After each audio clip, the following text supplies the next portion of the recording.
வணக்கம் அன்பு நண்பர்களே.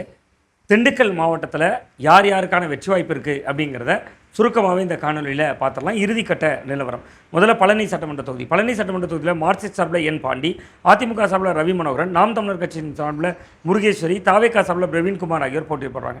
இந்த தொகுதிக்குள்ளே சிறுபான்மையினர் கணிசமான அளவுக்கு இருக்காங்க. அது மட்டும் இல்லாமல் இந்த தொகுதிக்குள்ளே பழனி நகர்மன்றத்தில் ஆரம்ப காலகட்டத்தில் இடதுசாரிகள், ரொம்ப குறிப்பாக மார்க்சிஸ்ட் கம்யூனிஸ்ட் கட்சியினர் ஏற்கனவே நகர்மன்ற தலைவர் உள்ளிட்ட பொறுப்புகளையும் இருந்திருக்காங்க.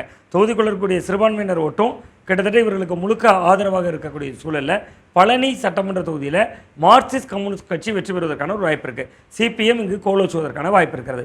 ஒட்டஞ்சத்திரத்தில் திமுக சார்பில் அமைச்சர் சக்கரமணி, தமாக சார்பில் விடியல் சேகர், அதாவது தாமரைப்பூ சின்னத்தில், நாம் தமிழர் கட்சியுடைய சார்பில் ரகுபதி, தாவேகா சார்பில் மோகன் ஆகியோர் களத்தில் இருந்தாலும் கூட அமைச்சர் சக்கரமணி மினிஸ்டருங்கிற பந்தா இல்லாமல் ரொம்ப எளிதாக பழகக்கூடியவர் அப்படிங்கக்கூடிய அடிப்படையிலும், அவர் தொகுதிக்குள்ளே செய்யக்கூடிய வளர்ச்சி பணிகளுடைய அடிப்படையிலும், விடியல் சேகரோட தாமரை சின்னம் அந்த அளவுக்கு தொகுதிக்குள்ள பெரிய அளவில் ஓட்டை வாங்கி கொடுத்துறாது அப்படிங்கக்கூடிய அடிப்படையிலும் இங்கே ரொம்ப எளிதாக அமைச்சர் சக்கரபாணி கரை சேர்கிறார். அடுத்த நம்ம பார்க்கக்கூடிய அமைச்சர் தொகுதி ஆத்தூர் சட்டமன்ற தொகுதி. ஆத்தூர் சட்டமன்ற தொகுதியில் சிட்டிங் எம்எல்ஏவாக இருக்கக்கூடியவர் அமைச்சர் ஐ பெரியசாமி. கடந்த 2021 சட்டமன்ற தேர்தலில் தமிழ்நாட்டிலே அதிகமான ஓட்டு வித்தியாசத்தில் ஜெயித்தவர் அப்படிங்கக்கூடிய ஒரு பெரிய வெற்றியை பெற்றவர் ஐ பெரியசாமி அவர்கள். சற்று ஏறக்குறைய அவர் ஒரு அதிகமான ஓட்டு வித்தியாசத்தில் ஜெயித்தவர். கிட்டத்தட்ட பாமகவினுடைய வேட்பாளரை வீழ்த்தியிருந்தார். இந்த முறை அதிமுக சார்பில் ஏ விஸ்வநாதன், நாம் தமிழர் கட்சியினுடைய சார்பில் சைமன் ஜஸ்டிஸ், டிவிகே சார்பில் கலைச்செல்வி ஆகியோர் போட்டிடுறாங்க. ஏற்கனவே 6 முறை இந்த தொகுதியில் சிட்டிங் எம்எல்ஏவாக இருந்தவர் தான் ஐ பெரியசாமி. 7வது முறையாக களம் காண்கிறார். ஐபி அப்படின்னா மக்கள் மத்தியில் ஒரு நல்ல அபிமானம் இருக்கிறது. சொந்த காசில் நிறைய சேவைகள் செஞ்சிருக்காரு, மக்களுக்கு நிறைய நல்ல விஷயங்கள் பண்ணியிருக்கார். ஸோ அந்த அடிப்படையில் இந்த தொகுதியில் ஐ பெரியசாமி அவர்கள் ஆதிக்கம் செலுத்துகிறார். அவர் மீண்டும் வெல்கிறார் அப்படிங்கிறதான வாய்ப்பு பிரகாசமாக இருக்கிறது. ஸோ ஆத்தூரை பொறுத்தவரை திமுகவினுடைய வெற்றி வாய்ப்பு பிரகாசமாக இருக்கிறது. அடுத்த நம்ம பார்க்கக்கூடிய சட்டமன்ற தொகுதி நிலக்கோட்டை. நிலக்கோட்டையில் திமுக சார்பில் நாகஜோதி, அதிமுக சார்பில் தேன்மொழி, நாம் தமிழர் கட்சியினுடைய சார்பில் துரை கைலாராஜன், தாவேகா சார்பில் ஐயனார் ஆகியோர் களத்தில் இருந்தாலும் கூட நிலக்கோட்டையை பொறுத்தவரை அதிமுகவுடைய கோட்டை அப்படின்னு நம்ம சொல்லிடலாம். தேன்மொழி இங்கே சிட்டிங் எம்எல்ஏவாக இருக்காங்க. அது மட்டும் இல்லாமல் மக்கள் மத்தியில் நல்ல செல்வாக்கு இருக்குது, நன்கு அறிமுகம் இருக்குது. ஸோ அவர்களே மறுபடியும் நீட்டை நாடுவதற்கான வாய்ப்பு பிரகாசமாக இருக்குது. ஸோ நிலக்கோட்டை தொகுதியை பொறுத்தவரை அதிமுக வெல்வதற்கான வாய்ப்பு அதிகம். நத்தம் தொகுதியை பொறுத்தவரை திமுக கூட்டணியில் தமிழ் தேசம் கட்சி அப்படிங்கக்கூடிய தமிழர் தேசம் கட்சியில் சேர்ந்த கே செல்வகுமாருக்கு ஒதுக்கப்பட்டிருக்கு. இவர் முத்தரையர் சமூகத்தை சேர்ந்தவர். முத்தரையர் ஜாதி சங்க அமைப்புகளிலும் நடத்தக்கூடியவர்.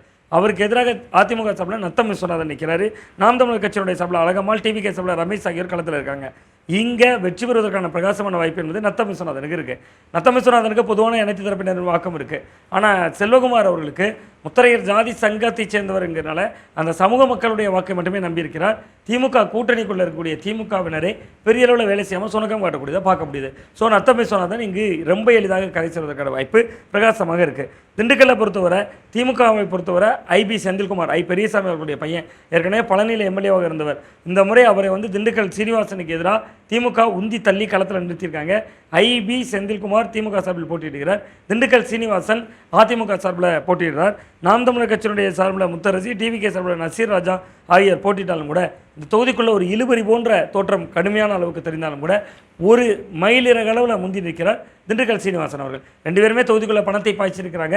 திண்டுக்கல் சீனிவாசன் 3000 ரூபாயினும் ஐபி செந்தில்குமார் 4000 ரூபாயினும் சொல்லப்பட்டாலும் கூட திண்டுக்கல் சீனிவாசனுக்கு ஒரு சின்ன மைலேஜ் இருக்கிறத தொகுதிக்குள்ளே பார்க்க முடியுது.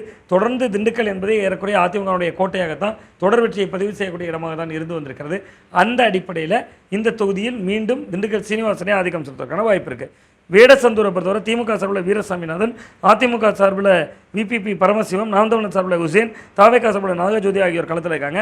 வேடசந்தூரில் திமுகவினுடைய வீரசாமிநாதன் வெற்றி பெறுவதற்கான வாய்ப்பு பிரகாசமாக இருக்குது. திண்டுக்கல் மாவட்டத்தை பொறுத்தவரை மொத்தம் இருக்கக்கூடிய 7 தொகுதிகளில் திமுக கூட்டணி 4 இடங்களும், அதிமுக கூட்டணி 3 இடங்களும் வெல்வதற்கான வாய்ப்பு இருக்குது. இதில் சில சில மாறுதல்கள் ஏற்பட்டால் ஒன்று இங்கு கூடலாம் அல்லது அந்த பக்கம் கூடலாம் அப்படிங்கிறது தான் கலை யதார்த்தமாக இருக்கிறது. மீண்டும் அடுத்த ஒரு மாவட்டத்தில் உங்களை சந்திக்கின்றேன்.